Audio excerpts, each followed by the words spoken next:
Hey, Pretty Girl Club. So I want to address the talking point that exoticals only attract dusties. And I hear a lot of people who seem to talk a lot about light skinned women who happen to date unambiguous black men.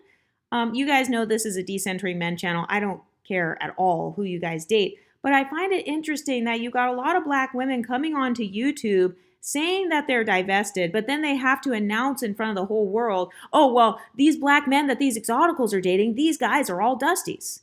And then they don't describe what exactly makes that man dusty. Like, is it just the fact that he's black? Is it the fact that he's dating someone who's like mixed race that makes him dusty? Like, what exactly is the standard of dustiness that a lot of these women are saying? Because I'm noticing a pattern where they're just going out of their way to say that men exoticals date are dusty as a humbling tactic. And have you noticed that a lot of black women's insults are extremely male-centered? Like, notice how the only insult they try to give to exoticals is, well, your man is dusty. And it's like, okay, so you're insulting her based on her relationship status? Or if a woman is single, they will insult her saying, oh, well, nobody wants you anyway. And then those same women will claim to have these men who are so great, but then they never show this beloved man, this mystical, magical, mythical white man that they have. They never come online and show who their man is. Not to mention the fact that most black women who are making these YouTube videos, they have a history of dating unambiguous black men. And it's like, sis, just admit that you're black male centered and be done. Just admit that you're still obsessed with who black men date. And you're mad because you feel like the exoticals have access to black men with money or clout. That's really what it is. Because if you as a black woman truly don't care about dating black men, then you wouldn't feel the need to come online and make videos announcing the fact that you don't date black men or announcing the fact that you're opening up your options. And I saw somebody make a talking point about this unambiguous black man who said that he dates light-skinned women. And the person was saying that he's demonizing dark-skinned women. When the guy in the video, he never said anything negative about dark-skinned black women. All he said was he basically can't afford his type, which happened to be light-skinned women with curly hair. But somebody not giving you their dick, that's not demonizing you. That's not colorism. Somebody not preferring to date you is not colorism. If they're not saying anything negative about your particular skin tone, it's not an ism. And so I've noticed they have a tendency to use these dramatized words like, oh, they're demonizing dark-skinned black women. Why? Because he said some light-skinned women are baddies? So apparently, if you call anybody a baddie who is not a dark-skinned unambiguous woman, you are demonizing dark-skinned black women. And another talking point they give to black men is, well, you're dark-skinned, your mom is dark-skinned, your family's dark-skinned. Okay, just because somebody's dark-skinned doesn't mean they have to sleep with somebody dark-skinned. So do you see the weirdness there? It's like, okay, so because he's dark-skinned, he has to go fuck people who are dark-skinned. Like, why are you caring about this guy's dick if you don't even like him and he's dusty? And why are you bringing up the fact that he's dark-skinned as if that obligates him to date dark-skinned black women? No, people date of different skin tones all the time.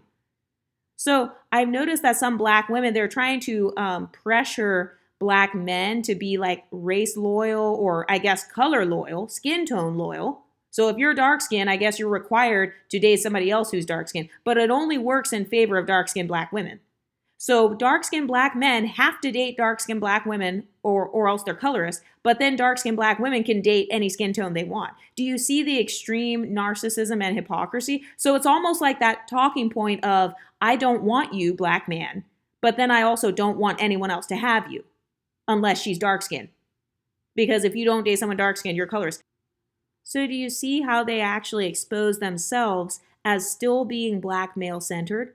Because they're still obsessed with the exotical and black man combination, I've noticed. They're still obsessed with that. You had colorism content creators doing content about that football player with his girlfriend. You had people doing content about Kai Cenat and Gigi. And now you've got black colorism creators doing content about this dark-skinned black man calling light-skinned women baddies.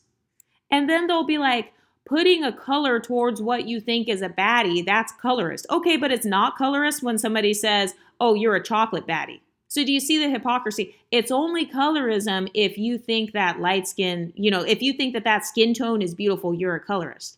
But if you think that dark skin is beautiful, you're not a colorist. And also, where's this outrage against white people? Because I don't see a lot of white people saying, oh, dark skinned women are baddies. And, I don't see black women giving the same smoke to white men who say that blonde women are baddies, or they say Latinas are baddies or something. I don't see them giving the same smoke. So why are you pouncing on black men if you think they're dusty? Shouldn't you be pouncing on the white men who prefer white women over you? Shouldn't you be checking them or trying to tell them that they need to date you? Why the obsession with these black men that you claim to hate so much? And then I hear people saying like, oh, this black man, he puts a higher status on light-skinned women by calling them baddies. Okay, so you're actually admitting that you think baddies have a higher status than you. But I thought you guys are baddies. So how could a baddie of a different complexion have higher status than you if both of you guys are baddies? If you think you're ugly, just say it. If you think you're not as pretty as a quote-unquote light-skinned baddie, just say it. Because that's what that talking point is giving. Oh, well, this guy thinks that light-skinned women are higher status. No, you think light-skinned women are higher status, and that's why you're creating these talking points. And I'm in no way defending black men. I agree that this guy is dusty because he literally lives with his parents and stuff. But it's like you're creating these talking points that people never said. A lot of them have a tendency to do this. They do this with my channel. They argue with things I never said. Or they plant words in my mouth. They plant talking points in my mouth. They'll be like, oh, Exoticals United, she's a bleacher. They'll be like, oh, the Exoticals, he thinks that they're higher status. When did the guy say, oh, they're higher status? Like you're literally projecting based on your own perceptions. And then you're creating an entire narrative and trying to convince your audiences to believe that narrative. So you're reinforcing their inferiority complexes based on complexion. I've also noticed that black women on the internet, they have this talking point that if you're not this man's type, then you're less valuable.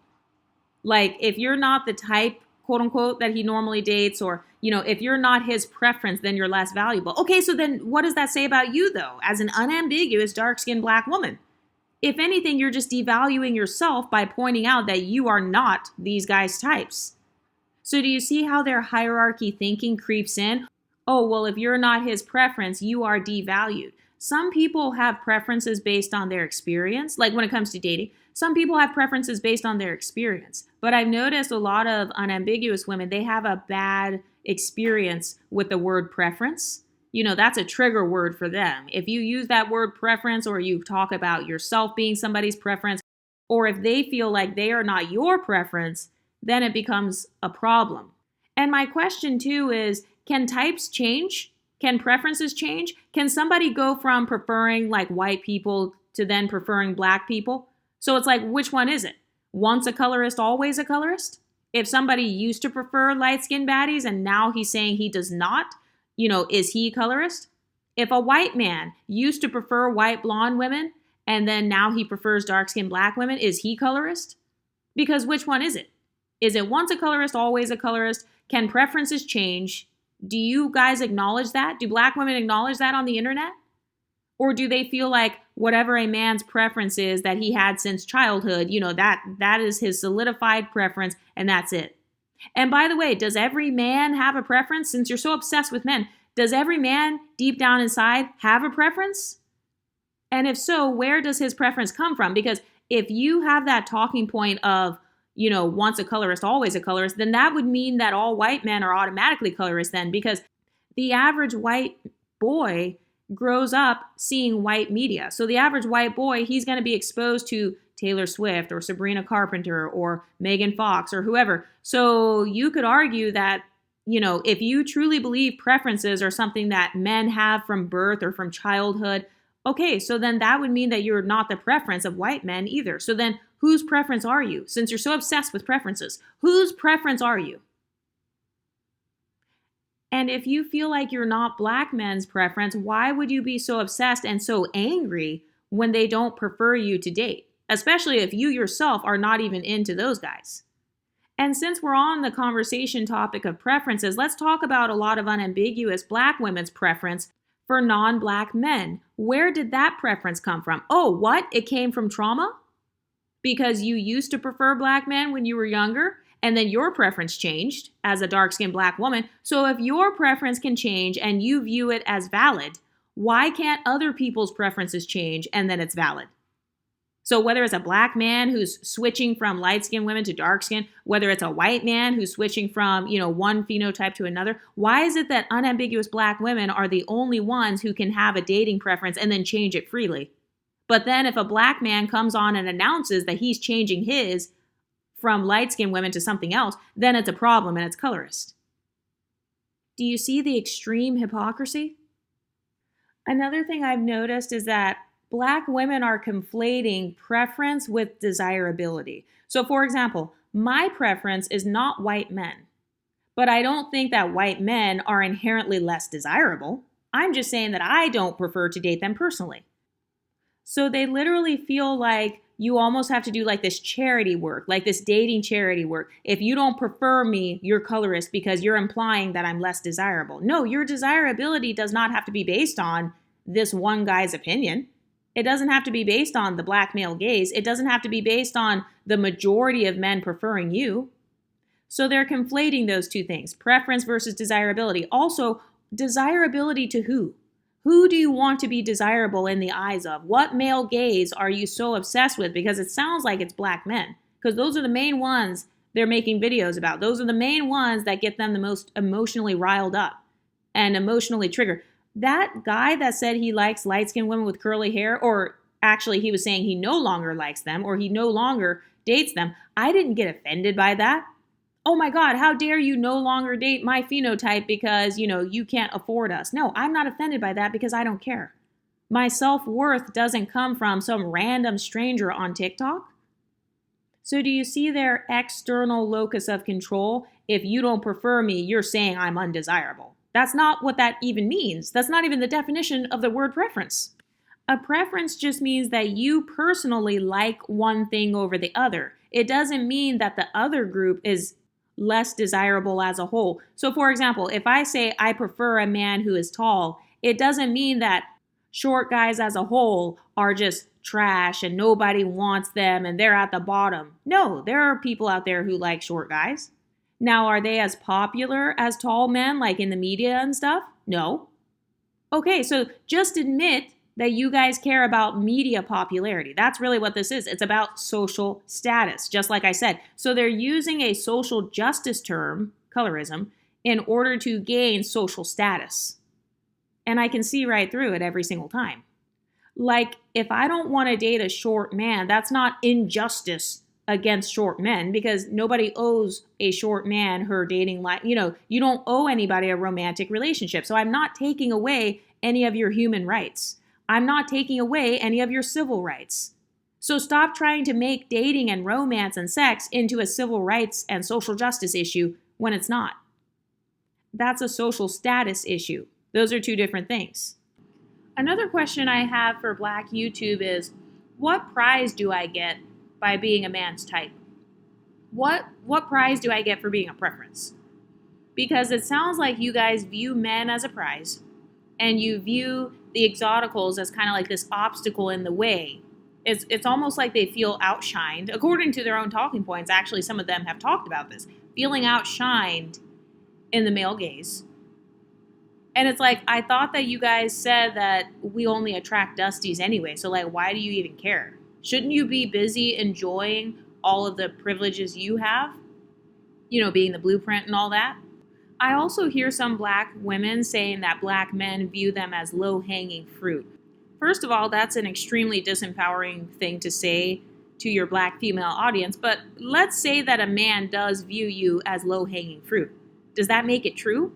Like, just because somebody has a negative opinion of me, it doesn't mean that it's actually true, especially if I hold myself to a higher standard. So do you see how a lot of Black women, they allow themselves to be defined by the negative opinions of others? They see themselves through the eyes of racist white people. They see themselves through the eyes of colorist Black men. They see themselves through the eyes of people who look down on them. And this is where they get that talking point of they're the least desired, or they're at the bottom or whatever. So I decided to be petty and type in Black YouTubers talking points into ChatGPT.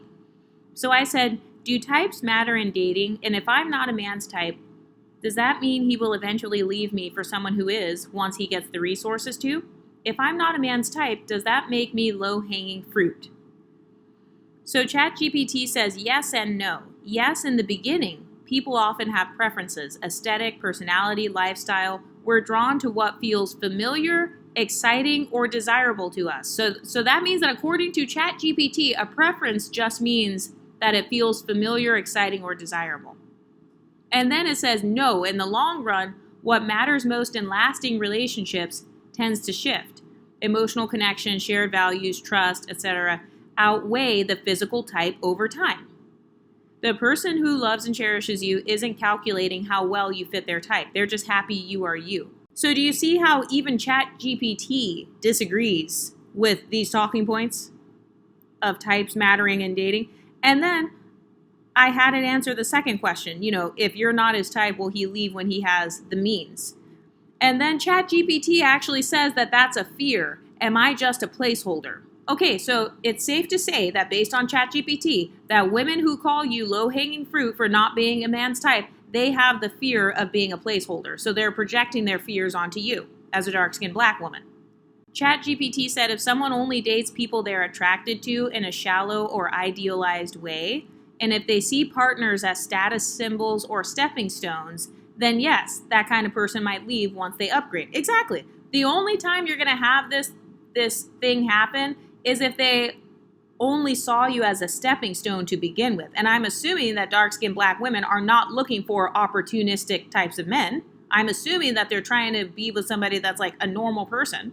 ChatGPT said real love isn't opportunistic. A person who truly sees you and chooses you not for status or convenience won't trade you in for some fantasy once they get a better job or more money.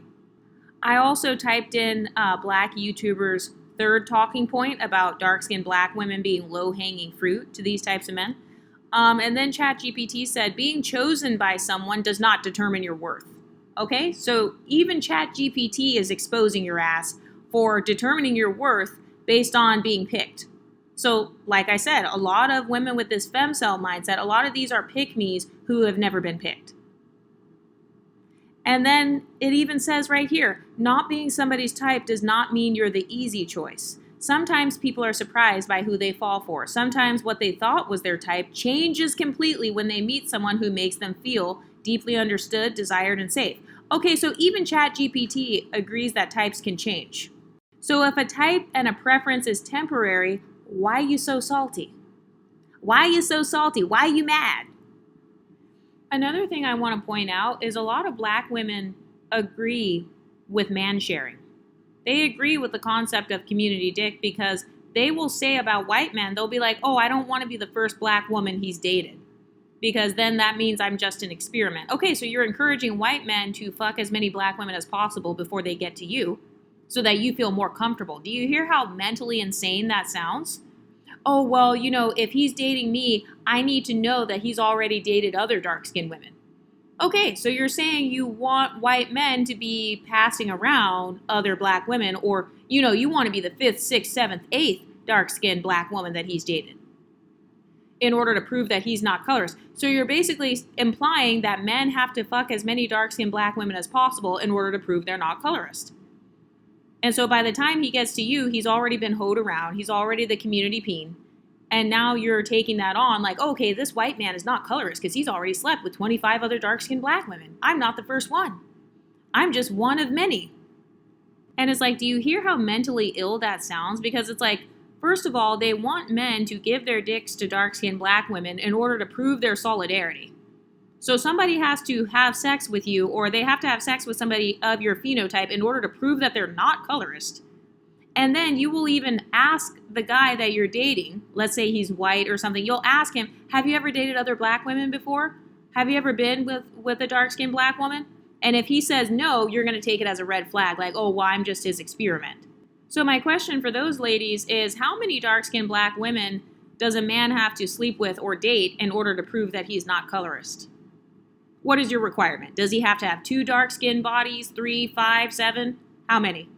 Because with this black man who is essentially changing who he dates, He's no different than white men who have a history of only dating white women. And then, once they hit 45 or whatever, then they change their preference to dark-skinned black women.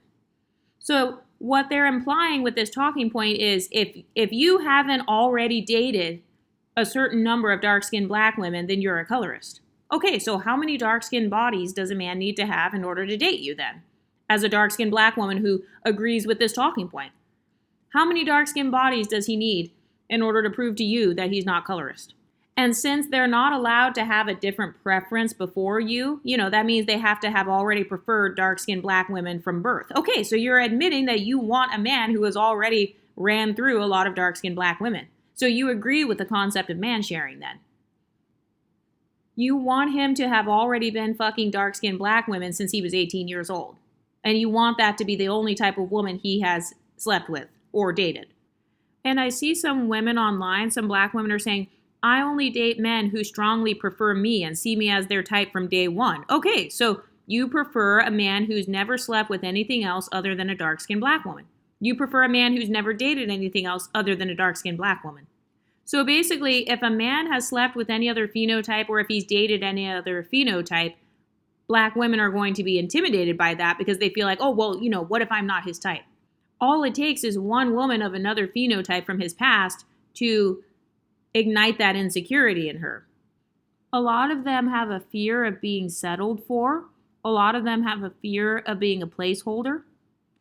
And for the people who try to make the argument like, oh, all black men are not dusty, just most of them are. Okay, so give me an example of a non-dusty, unambiguous dark-skinned black man. Because none of the black content creators that come against the exotical space, none of them can name this mystical, magical, unambiguous black man that they don't think is dusty.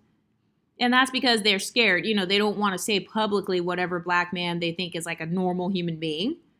And they can never name examples. Like I said, they never name examples of what the standard is.